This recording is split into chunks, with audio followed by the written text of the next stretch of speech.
Hello friends, ഇന്ന് seat അഡ്ജസ്റ്റിങ്ങിന് memory failed കാണിച്ചിട്ടൊരു വണ്ടിയാണ്. അതായത് നമുക്ക് ഏത് പൊസിഷനാണ് വേണ്ടതെന്ന് വെച്ചാൽ നമ്മളിതിനകത്ത് സേവ് ചെയ്ത് വയ്ക്കാം. ഇത് നമ്മളിപ്പോൾ ചെയ്തിട്ട് ഫെയിൽഡ് കാണിക്കണം. അപ്പോൾ എന്താണെന്ന് നമുക്കൊന്ന് ചെക്ക് ചെയ്ത് നോക്കാം. അപ്പോൾ ഫോൾട്ട് കോഡായിട്ട്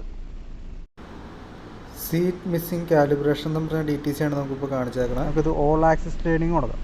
അപ്പോൾ ഒറ്റയടിക്ക് പരിപാടി ഇതങ്ങ് ഓക്കെ എടുത്തു കഴിഞ്ഞാൽ കണ്ടോ, സീറ്റ് പിന്നെ തന്നെ നിന്ന് ചെയ്തോളൂ.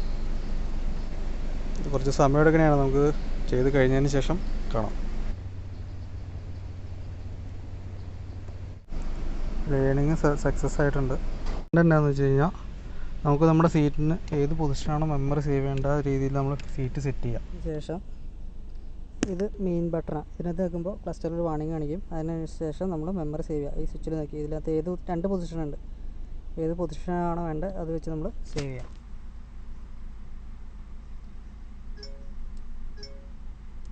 സേവായി. നമുക്ക് ചെക്ക് ചെയ്ത് നോക്കാം. എന്നിട്ട് നമ്മൾ ഫസ്റ്റിലാണ് സേവ് ചെയ്തതാണ്. ഹോൾഡ് ചെയ്യുക. ഓട്ടോമാറ്റിക്കലി നമ്മൾ സേവ് ചെയ്ത പൊസിഷനിലേക്ക് സീറ്റ് ഇപ്പോൾ സെറ്റായിട്ടുണ്ട്. സോ വീഡിയോ ഇഷ്ടമായെങ്കിൽ താങ്ക്സ് ഫോർ വാച്ചിങ്.